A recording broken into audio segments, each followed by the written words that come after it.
Dear friends, I'm standing here on a big hill in the middle of the forests on the exact geographical center of the Netherlands. The city of Jerusalem is also on a big hill.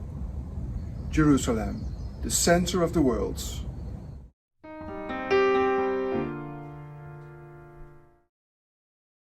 This clip will deal with the second statement regarding the end times. Last time we discussed the Armstrong dogma and found out there's no mention of present-day America in the Bible.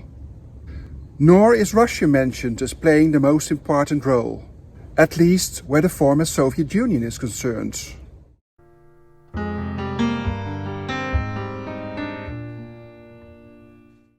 Is located in the Middle East.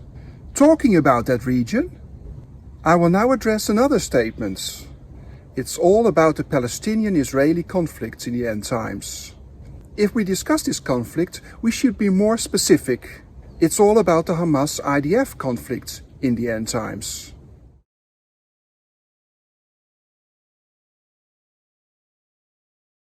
Hamas is considered to be a terrorist organization by the West. Their intentions are very clear, as mentioned in their own charter: liberating Palestine from Israeli occupation and transforming the country into an Islamic state.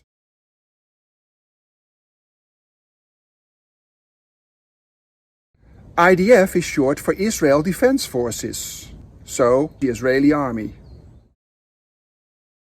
Hamas is especially supported by Iran, a country that has been sanctioned because of this. Israel still has the US as its main ally, but we don't know how long this will stay that way. It mainly depends on the sitting presidents. Trump was very supportive regarding Israel, but we don't know about Biden yet. Is the conflict really between Hamas and the Israeli army?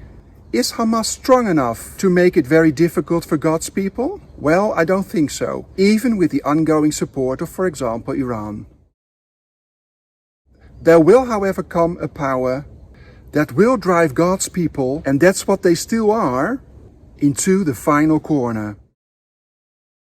Let's now go to the Word and hear what it says, because that's the book of the people of Israel, the nation most prominent in the end times. And if we zoom in even further, it will turn out that Jerusalem will be the ultimate center of attention. Jerusalem, what it's all about. But I'll only focus shortly on that city at the end of this clip.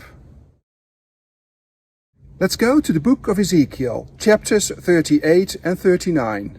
A hit-and-run war against Israel is described in these two sections, which is carried out by a number of nations. It's worth reading these chapters, considering the times we're living in right now. Most nations mentioned in Ezekiel 38 verses 2 up until 6, namely Meshech, Tubal, Gomer and Togarmah, were part of the territory of current Turkey. Persia, Iran, is bordering it. Kush, Sudan, and Libya are exceptions. These two countries are both in North Africa. All of these Muslim countries have turned out to be traditionally hostile against Israel. Sudan and Libya have, however, pressed for decades to normalize diplomatic relations with Israel. This aspect will also shortly be addressed at the end of this clip.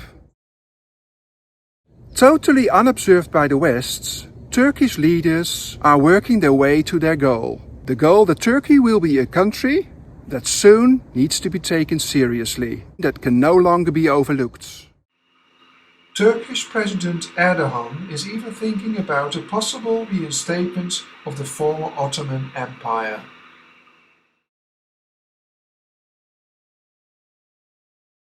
In the past, current Turkey had been a significant global power for about 400 years. Northern Africa, Sudan, the Middle East, the Balkans, and the southern part of the former Eastern Bloc were part of the Turkish Caliphate, known in the history books as the Ottoman Empire. According to an Islamic prediction, this former Turkish Empire will rise again. We already know from Ezekiel 38 that the nations that were mentioned there will once more be part of that empire.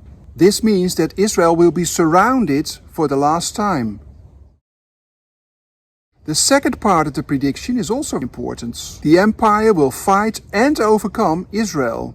But we know from the Bible that Jesus will then intervene, as is especially stated in Ezekiel 39. To show that Erdogan really means it, I will put his statements side by side with what Hamas has stated earlier.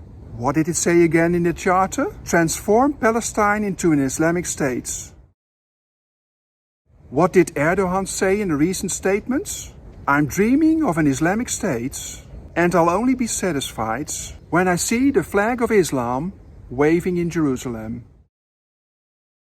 I'll end with Jerusalem, the city of David, but most of all, the city of God.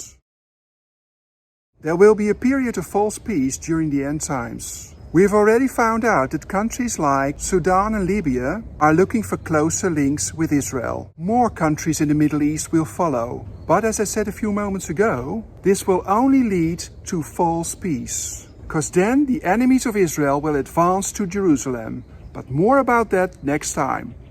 Bye for now.